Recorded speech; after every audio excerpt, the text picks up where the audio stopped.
TMC पर अमित शाह के plan से बौखलाई कांग्रेस। ममता बनर्जी का हुआ प्लान बुरी तरीके से ध्वस्त। अभिषेक बनर्जी से पूछताछ के बीच लोकसभा से आया मेल।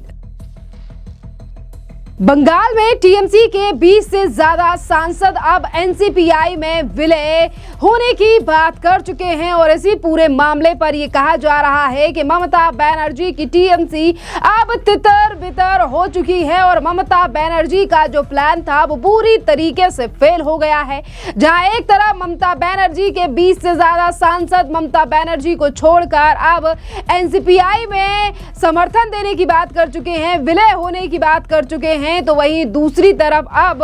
इन तमाम चीजों को लेकर कांग्रेस के नेता जयराम रमेश ने देश के गृह मंत्री अमित शाह पर हमला बोला है और जयराम रमेश ने यह बड़ा आरोप लगाया है कि जिस तरीके से टीएमसी के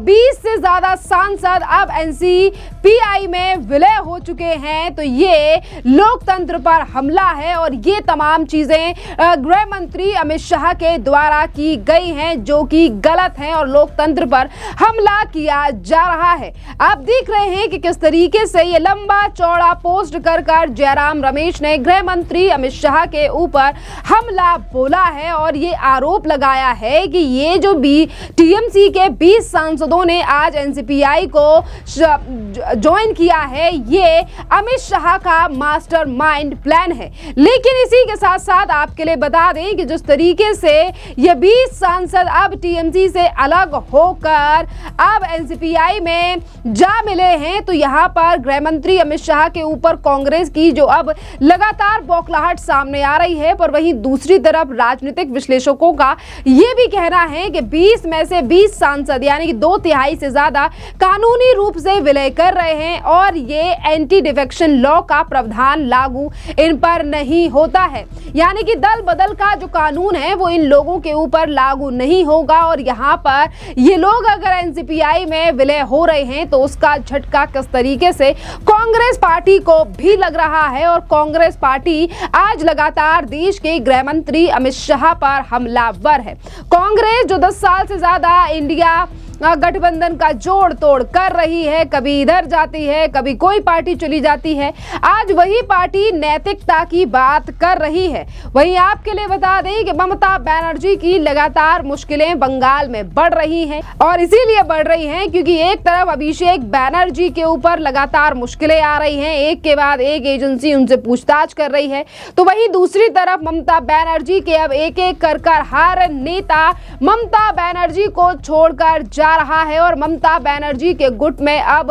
गिने चुने लोग ही रह गए हैं। इसी के साथ साथ देखिए टीएमसी के विद्रोह सांसदों के मुद्दे को लेकर लोकसभा स्पीकर ओम बिरला अब दोनों पक्षों को सुनने के बाद ही फैसला लेंगे, पर इसी बीच टीएमसी की ओर से यह दावा किया गया है कि अभिषेक बनर्जी को स्पीकर कार्यालय की तरफ से मात्र 2 घंटे का नोटिस दिया गया है जबकि वो ईडी की पूछताछ में व्यस्त थे और ये भी खबर सामने आई है कि लोकसभा स्पीकर ओम बिरला टीएमसी के विद्रोही सांसदों के मामले में अपना फैसला लेने से पहले दोनों पक्षों को सुनना चाहते हैं। स्पीकर कार्यालय ने ममता बनर्जी के नेतृत्व वाले टीएमसी गुट को ईमेल के जरिए सूचित कर दिया है और बैठक के लिए बुलाया है और 20 सांसदों वाले विद्रोही गुट ने स्पीकर से मुलाकात करके अपना पत्र भी सौंप दिया था और एनसीपीआई के साथ विलय करने की मांग की थी। तो आप देख रहे हैं कि किस तरीके से आज जो तमाम नेता हैं जो टीएमसी के सांसद हैं उन्होंने तो विलय को लेकर लोकसभा स्पीकर को जानकारी दे दी और वहीं दूसरी तरफ जब दोनों पक्षों को सुनने की बात आई है तो यहाँ पर अभिषेक बनर्जी को लेकर जो नोटिस दिया गया है, जो ईमेल गया है, इस पर भी एक बहुत बड़ी सवाल खड़े हो रहे हैं कि अभिषेक बनर्जी पहुंच पाएंगे नहीं पहुंच पाएंगे क्योंकि वो वैसे ही अलग मामलों में घिरे हुए हैं और इसी तमाम मामले को लेकर यानी कि जिस तरीके से टीएमसी के सांसद अब एनसीपीआई में विलय होने की बात कर चुके हैं, विलय हो चुके हैं, जिस पर अब बीजेपी की नेता सजल घोष का भी बयान सामने आया है। सुनिए क्या कुछ कह रहे हैं सजल घोष। एनसीपीआई में 20 एमपी ज्वाइनिंग किया, क्या बोलेंगे? अच्छा किया है, अच्छा किया है। हाँ, तो वो उन लोगों का मामला है, वो अपना घर का मामला है, उन लोगों का अपना घर का मामला, वो समझेगा, उससे हमारा क्या लेना देना, उससे हमारा कोई लेना देना नहीं। कोलकाता कॉर्पोरेशन का एक्स मेयर बता रहे हैं फिराज आखिर जो उन्नयन के साथ में अचानक की परिवर्तन क्या बोले? उन्नयन का साथ में रहेंगे तो रहना चाहिए ना, सबको रहना चाहिए। ये उन्नयन और दीदी जैसा उन्नयन नहीं जो सिर्फ अपना घर पे दिखाई देगा, नेता का घर में दिखेगा ऐसा नहीं, रास्ते में दिखेगा, सड़क में दिखेगा, जेब में दिखेगा, सब में दिखेगा। ये state day Abhishek Banerjee ED दफ्तर में हाजिरी देने के बाद आज डीजे बजाना केस में सीआईडी भवन में हाजिरा देंगे, क्या बोलेगा? तो 4 तारीख में बोला था डीजे। वो हमारा क्या बोलने का है, उसको जहाँ जहाँ बुलाएगा वो हाजिरा देगा और वक्त आने पे जेल भी जाएगा, उसमें हमको क्या बोलना है। तो देखिए सजल घोष का आपने बयान सुना, उन्होंने सीधे तौर पर ममता बनर्जी पर ही हमला बोला है। और वहीं आपके लिए बता दें कि बीते दिन यानी कि 15 जून को दोपहर 2 बजे लोकसभा स्पीकर कार्यालय की तरफ से अभिषेक बनर्जी को एक ईमेल किया गया। उस समय अभिषेक बनर्जी ईडी की पूछताछ में थे और उनके पास फोन या ईमेल एक्सेस नहीं था। ईमेल में उन्हें उसी दिन शाम को 4 बजे स्पीकर से मिलने का समय दिया गया था, यानी कि महज 2 घंटे का नोटिस। और इसी पूरे मामले पर टीएमसी के सांसद कीर्ति आजाद को स्पीकर कार्यालय से फोन आया, जिसके बाद उन्हें स्पीकर कार्यालय से अवगत कराया गया कि अभिषेक बनर्जी ईडी की जांच में सहयोग कर रहे हैं और पूछताछ के बीच है, जिसके बाद उन्होंने समय मांगा और पूर्ण सहयोग का आश्वासन भी दिया गया। अभी तक ये मामला लोकसभा के स्पीकर के सामने है, दोनों पक्षों की सुनवाई के बाद ही कोई फैसला संभव हो पाएगा। पर जिस तरीके की चीजें अब लगातार सामने आ रही हैं, देखना अहम ये भी रहेगा कि ममता बनर्जी के सांसद अलग जा चुके हैं, विधायकों का गुट अलग बन चुका है, तो क्या ममता बनर्जी अपनी पार्टी को बचा पाएंगी या फिर अब बंगाल में भी होगा वैसा ही खेला जैसा महाराष्ट्र में हुआ उद्धव ठाकरे के साथ और उनकी पार्टी उनके हाथ से चली गई। क्योंकि सियासी गलियारों में अब लगातार यही बड़ी चर्चाएं हैं और यही बड़ा कारण है कि आज विपक्षी पार्टियां, कांग्रेस पार्टी लगातार केंद्रीय गृह मंत्री अमित शाह को जिम्मेदार ठहरा रही है और ये कह रही है कि ये गृह मंत्री अमित शाह का ही मास्टर प्लान था। तो देखिए यहाँ पर आपके लिए बता दें कि इन तमाम मामलों को लेकर अब रिजू दत्ता का भी बयान सामने आया है। रिजू दत्ता वो हैं जो कई महीनों पहले टीएमसी को छोड़ चुके हैं। कुछ सुनिए क्या कुछ कह रहे हैं रिजू दत्ता। की बात की थी एनडीए के बाद, इसके बाद सोर्सेज की माने तो स्पीकर की तरफ से मेल गया है ममता कैंप में कि आइए बात करिए, दोनों तरफ की बातें सुनने के बाद ही कोई फैसला लिया जाए। हाँ, ये मैंने भी देखा है, न्यूज़ में देखा है और आपके ट्विटर हैंडल पे ही देखा है मैंने कि उन्होंने शायद 2 बजे मेल किया था अभिषेक बनर्जी जी को, बिकॉज तृणमूल के अभी तक तृणमूल के party floor leader in the Lok Sabha is Mister Abhishek Banerjee. तो अभी वो तो कल ईडी के इंटरोगेशन में थे, वो देखे हैं नहीं देखे हैं वो सब मुझे नहीं पता,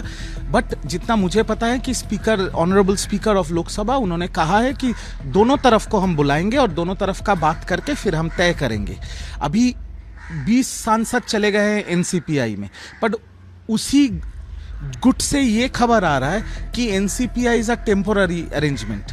जब मॉनसून सेशन शुरू होगा पार्लियामेंट में, तब वो पार्लियामेंट में ये बात रखेंगे कि वही असली तृणमूल है। तो अभी ये पूरा चीज़ खिचड़ी हो गया है और ये आने वाले दिन में ये लोगों को लेके, पार्टी का बैंक बैलेंस को लेके ये पूरा मामला सुप्रीम कोर्ट तक जाएगा। तो देखना ये है कि जब 20 जुलाई को पार्लियामेंट खुल रहा है मॉनसून सेशन के लिए, तब देखना पड़ेगा कि जब दोनों तरफ के लोगों को लेके, टीएमसी के दोनों तरफ के सांसदों को लेके जब स्पीकर साहब बैठेंगे तो तब क्या निकलता है वो तो तभी पता चलेगा। सुदीप बंदोपाध्याय बात करेंगे,